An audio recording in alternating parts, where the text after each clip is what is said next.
रेख्ते के तुम्ही उस्ताद नहीं हो गालिब, कहते हैं अगले ज़माने में कोई मीर भी था। अक्सर लोगों के द्वारा पढ़ा जाने वाला ये शेर खुद मिर्ज़ा गालिब ने मीर तकी मीर के लिए लिखा था। इस शेर में सिर्फ मीर की अजमत नहीं नजर आती, बल्कि गालिब की महानता भी दिखती है।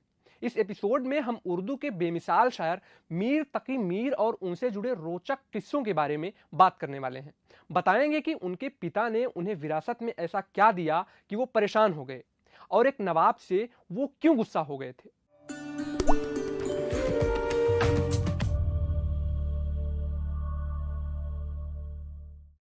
आदाब, नमस्कार। मैं साकिब। अल्फाज के इस एपिसोड में आज हम बात करेंगे उर्दू के खुदाए सुखन मीर तकी मीर की। साल 1722 में आगरा के अकबराबाद में पैदा हुए मीर तकी मीर का असली नाम मोहम्मद तकी था। उनके बाप दादा सऊदी अरब के हिजाज से हिंदुस्तान आए थे और कुछ वक्त हैदराबाद और अहमदाबाद में जिंदगी बसर करने के बाद आगरा आकर रहने लगे। लफ्ज़ मानी के जादूगर बेमिसाल शायर मीर तकी मीर उर्दू गज़ल के एक ऐसे नाम के तौर पर पहचाने गए जिनकी शायरी का नशा हर उर्दू से मोहब्बत करने वालों पर चढ़ ही जाता है। मीर को उन लोगों से भी तारीफें मिली जिनकी अपनी शायरी मीर से बहुत अलग थी। उल्टी हो गई सब तदबीरें, कुछ न दवा ने काम किया, देखा इस बीमारी ये दिल ने, आखिर काम तमाम किया, अहदे जवानी रो रो काटा, पीरी में ली आंखें मूंद, यानी रात बहुत थे जागे, सुबह हुई आराम किया। मिर्ज़ा गालिब से लेकर हसरत मोहानी तक मीर के चाहने वाले हर जमाने में रहे।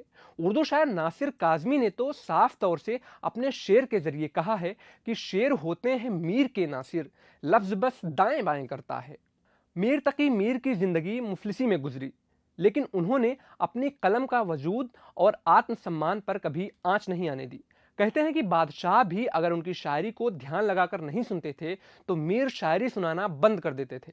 कई बार तो मीर इसके चलते भरी महफिल को छोड़कर चले जाते थे।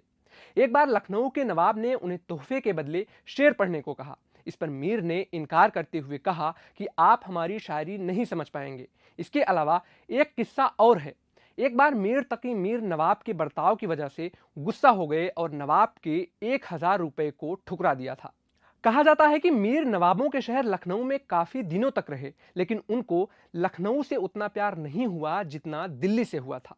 क्या कहूं तुमसे मैं कि क्या है इश्क, जान का रोग है बला है इश्क, इश्क ही इश्क है जहां देखो, सारे आलम में भर रहा है इश्क, इश्क है तर्जो तौर इश्क है तईं, कहीं बंदा कहीं खुदा है इश्क। मीर तकी मीर ने 18वीं शताब्दी की अन्य फारसी जुबान के शायरों से अलग उर्दू में लिखा। शायद इसीलिए उनको उर्दू गज़ल का मास्टर भी कहा जाता है। मीर की तुलना गालिब के साथ भी की जाती है, लेकिन गालिब खुद मीर की तारीफ करने के लिए जाने जाते थे। मीर तकी मीर को अपने पिता से विरासत में कर्ज अदा करने की जिम्मेदारी मिली। कहा जाता है कि उनके पिता ने मरने से पहले मीर और उनके सौतेले भाई हाफिज मोहम्मद हसन को बुलाया।